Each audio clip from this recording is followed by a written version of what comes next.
ربة الجزر بطريقة حلوة ان شاء الله تعجبكم. بشرنا حوالي ربع كيلو جزر، ومعاهم قشرة ثمرة السفندي. قطعناهم بالطريقة دي، يا اما تجيبي بقشرة البرتقال وتعمليها من مبشرة، وتاخدي القشرة اللي هي الصفراء مش البيضة.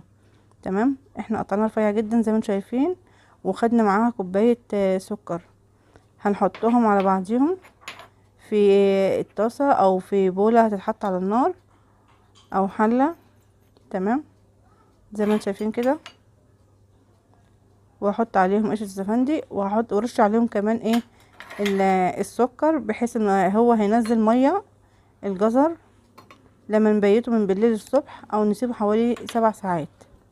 تمام، هنتركه دلوقتي ونتقابل ان شاء الله لما ينزل ميته. اهو يا جماعه زي ما انتم شايفين كده. بصوا، بعد ما سيبناه من بالليل للصبح اهو شايفين احنا كده خلاص.